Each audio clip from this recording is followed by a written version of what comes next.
We all face these little moments every single day where we have to ask ourselves, just how honest should I be?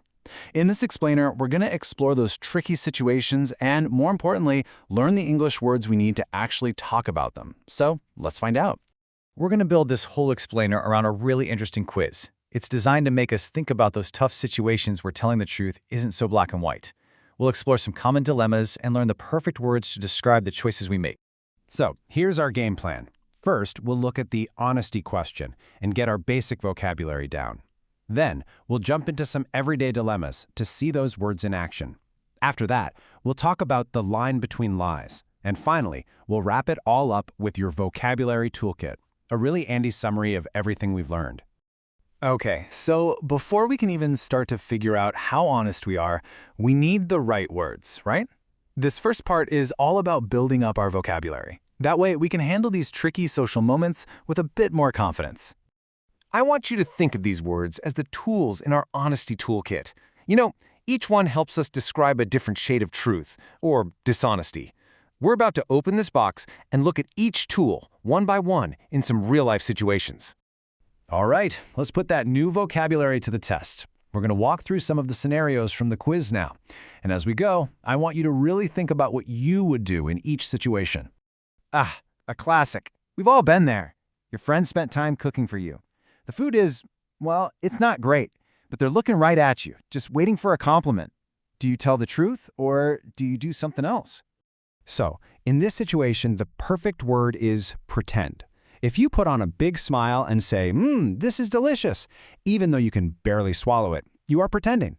You're acting as if something is true when you know, deep down, it's really not. And here we go again. Another tough one, right? Your friend is so excited about their new look, but you think it's a total disaster. And they ask you directly for your opinion. This is a real test of honesty versus kindness, isn't it?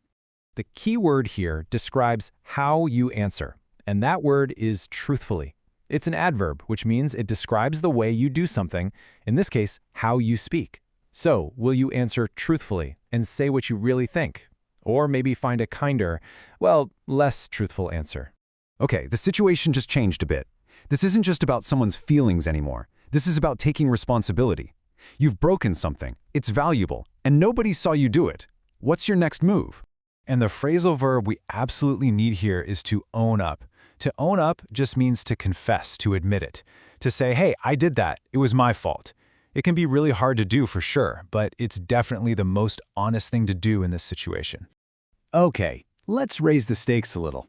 This one involves rules, fairness, and maybe even loyalty to a friend.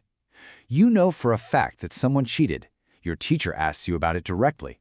What do you do now? The action we're talking about here is cheating. Your classmate acted dishonestly to get an advantage they didn't deserve. So your decision now is whether or not to reveal that they cheated. This one's interesting. You're actually the victim of a crime here, but now you have a choice to make. Do you just accept your bad luck, or do you try to use that fake ticket anyway and maybe get yourself into some trouble? The object at the center of this problem is a forgery. A forgery is just a fake, an illegal copy that's designed to look like the real thing. It's a noun that describes both the fake object and the crime of making it. And it's not just tickets. A painting that someone copies and then tries to sell as an original? Yep, that's a forgery. Fake money that someone prints to look like it's real? Also a forgery. It's all about creating these dishonest copies of things. So we've looked at all these specific situations. Now let's kind of zoom out and think about a bigger, more philosophical question. Where do we actually draw the line between different kinds of lies? So this is the final prompt from the quiz. How would you complete this sentence? It is okay to tell a lie if you're trying to protect someone's feelings, or maybe if you're trying to stay out of trouble. Is it ever really okay? It's one of those questions that doesn't have an easy answer, does it? Wow, we've explored some pretty complex ideas. So now let's wrap everything up by reviewing the fantastic new vocabulary we've picked up.